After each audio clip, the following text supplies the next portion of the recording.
Finally Kavin வந்து நயன்தாராவோட பேரப் பண்ணி ஒரு படம் பேர் வந்து ஹாய். ஸோ ஃபைனலி வந்து ஒரு ஃபேமிலி என்டர்டெய்னர் வந்து கவின் நடிக்கிறான். அதில் பிரபு இருக்கார், ஒரு சத்யன் இருக்கான், நிறைய பேர் இருக்காங்க. உண்மையிலேயே வேறு லெவலில் இருக்குங்க. பார்த்தீங்களா இல்லையா? ஃபர்ஸ்ட் லுக் பார்த்தீங்களா? இப்போ ஒரு பாட்டு வரப்போகுது, கண்ணுக்குழியேன்னு ஒரு பாட்டு. வேறு லெவலில் டைலாக்லாம் பார்த்தீங்கன்னா சொத்தே எழுதி வைக்கலாம், அந்தளவுக்கு ஒர்த்து. அந்த எந்த படம் இருக்கும் பாருங்கள், விண்ணை தாண்டி வருவாய் மாதிரி டைலாக்லாம் விட்ருக்காங்க. இந்த பக்கம் பார்த்தீங்கன்னா யார், அரோரா சொல்லியிருக்காங்க.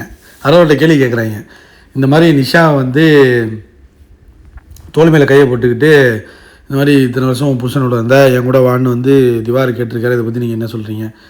உடனே சொல்கிறாங்க அரோரா, எனக்கு தெரியாதுங்க, என்கிட்ட எங்கே இந்த கொஸ்டின் கேட்காதீங்க ப்ளீஸ், என்கிட்ட கேட்காதீங்க. ஏன்னா அங்கே நடந்தவங்களுக்கு தான் தெரியும், அங்கே இருந்தவங்கள்ட்ட கேட்க வேண்டிய கொஸ்டின் என்கிட்ட எங்கே கேட்குறீங்க? அப்புறம் இல்லை இந்த மாதிரிலாம் நடந்துப்பாங்களா என்னன்னு நீங்கள் சொல்லணும், இந்த மாதிரிலாம் பிரச்சனை இருக்குது. இல்லைங்க, அது அவர் சைல்டிஷாக பண்ணுவார், அவர் எப்படிங்கிறது எங்களுக்கே இன்னும் தெரிலங்க அப்படிங்கிற மாதிரி யார், அரோரா சொல்கிறாங்க. நீங்களே சொல்லுங்க, விஜய் டிவி பிளான் பண்ணி இந்த மாதிரி நிஷாவை பேச வைக்குதா, இல்லை விஜய் டிவியில் உள்ளவங்க எல்லாரையும் அந்த செட்டில் குக்கு வித்து கோமாளியில் உள்ளவங்க எல்லாரையும் பேச வச்சாதான் உனக்கு பேமெண்ட்டு, பேச வச்சாதான் நீ கண்டினியூ பண்ண முடியும் குக்கு வித்து கோமாளின்னு சொன்னால் யாராக இருந்தாலும் பேசலாங்க. அது ஜோ மைக்கேல் பரதேசி பாயிருக்காம பாருங்க, அவன் தான் பிளானு. மாக்காப்பா, ஜோ மைக்கேல், இவங்க எல்லாம் பொம்பளை பொறுக்கி. திவார் பொம்பளை பொறுக்கினா மாக்காப்பா பொம்பளை பொறுக்கிறா, திவார் பொம்பளை பொறுக்கினா வினோத் பொம்பளை பொறுக்கி. ரம்யா கட்டி பிடிச்சி கிடந்தானா இல்லையா? உள்ளே கட்டி பிடிச்சி கிடந்தான். அரோரா போய் கிள்ளிக்கிட்டு இருந்தான், அக்குள்ள நோண்டிகிட்டு இருந்தான். அதெல்லாம் யாரும் கேட்கலையே, இன்னும் கேட்கலையம்மா யாரும். என்ன புரியல எனக்கு. புகழ் போய் எல்லாரும் தொடுறான், அப்போ அவனும் பொம்பளை பொறுக்கி தானே? எல்லாருமே பொம்பளை பொறுக்கி தான்டா. ஜோ மைக்கேல் பொம்பளை பொறுக்கி, அரோராவுக்கு வலிஞ்சு ஊற்றிக்கிட்டு இருந்தான். புகழ் எல்லாரையும் போய் கட்டி பிடிச்சிக்கிட்டு ஒரு மாதிரி ஆக்வர்டாக பண்ணுவான் எல்லா ஷோலையும். அதெல்லாம் கேட்கவே இல்லை. அதெல்லாம் கேளுங்கடா, அதெல்லாம் கேளுங்க. அது காமெடியில், அது காமெடினா திவார் பண்ணதும் காமெடி தான், அது அவங்க பண்ணது தப்புனா திவார் பண்ணதும் தப்பு தான். இதை தான் பார்வை சொல்லுது. ஏண்டா அது என்னடா சோக்கால்ட்டு உங்களுக்கு வந்தால் மட்டும் வந்து ரத்தமாயிருது, எங்களுக்கு வந்தால் வந்து தக்காளி சட்னியா? புரியல எனக்கு. எல்லாம் ஒன்று தானே. ஓப்பனாக ஒத்துக்க, நீ பொம்பளை பொறுக்கினா அவனும் பொம்பளை பொறுக்கி, நீ காமெடிக்கு பண்ணனா திவாரும் காமெடி தான் பண்ணான், அவ்வளோதான் மேட்ரு. வியானா சொன்னிச்சு பாருங்கள், அவர் வந்து குழந்த மாதிரி தான், கேமராவுக்காக தான் அப்படி பண்ணுவார், கண்டென்ட்டுக்காக பண்ணுவார் அப்படின்னு க்ளீனாக சொல்லியிருக்கு.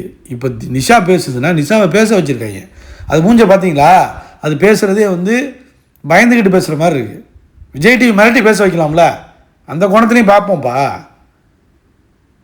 ஷோவை விட்டு வெளியே வந்துட்டு நீ பேச வேண்டியதானே? அன்னைக்கே போய் அதான் கேட்குறேன், கழுவி ஊற்றுறாங்க. அன்னைக்கே போய் வந்து உடனே கேட்க வேண்டியதானே, உடனே ஆஜராக வேண்டியதானே? இவங்க முன்னாடியே கம்ப்ளைண்ட் கொடுத்துட்டாங்களாம்.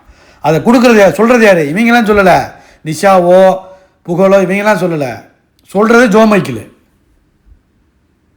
ஏய் ஜோ மைக்கேல், எத்தனை பேருக்கு மாமாவில் பார்க்குற ஆள் நீ? பாரு உனக்கெல்லாம் வந்து ஒரு ஆள் உன்னெல்லாம் மதித்து உன்னையும் வந்து ஒரு கண்டென்ட் கிரியேட் பண்ண பார்க்குறாங்க பேர். பார்த்தியா, காரி துப்பிட்டாங்களா? எல்லாரும் துப்பிட்டாங்க. இந்த கேஸில் மாட்டினவங்க எல்லாரும் துப்பிட்டாங்க. திவாரை மட்டும் நீ அக்யூஸ் பண்ணினா தான் பிரச்சனை. எல்லாரையும் அக்யூஸ் பண்ணி பேசவா நான் ஒத்துக்கிறேன், எல்லாரும் கெட்டவன்னு சொல்லி ஒத்துக்கிறேன். திவார் மட்டும் கெட்டவன் சொன்னீங்கன்னா ஒத்துக்க முடியாது. மாக்காப்பெல்லாம் நல்லவன், திவார் கெட்டவன், பாரு கெட்டவன், கமரு கெட்டவன் மட்டும் நீ உன் டிவி, உன் பிடுங்கின டிவி, உன் மாமா டிவி சொல்லும், நாங்கள் நம்பிட்டு போனோம்டா முட்டா ஆயிருங்களா? பாடா கருவண்டு ஜோ மைக்கேல், நீ வினோத்துக்கு சொம்பு போடுவ, உன் கம்யூனிட்டியில் உள்ளவங்களுக்கெல்லாம் சொம்பு போடுறதா உனக்கு வேலையா?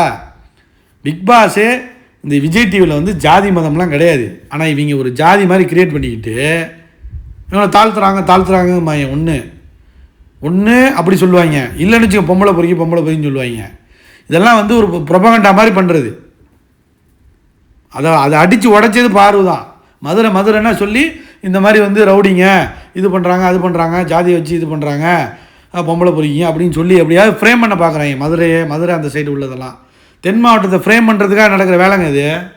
ஆனால் பக்கா அரசியல், அதான் உண்மை. பார்வை மாதிரி ஆள் தான் அடித்து தகர்த்து எரிஞ்சிட்டு வந்து நிற்கிது பாருங்கள். இப்போ பார்வை கமருதெல்லாம் எங்கே நிற்கிது? வேறு லெவலில் வச்சு செஞ்சு விட்ருவோம். லைக் பண்ணுங்கள், ஷேர் பண்ணுங்கள், கமெண்ட் பண்ணுங்கள்.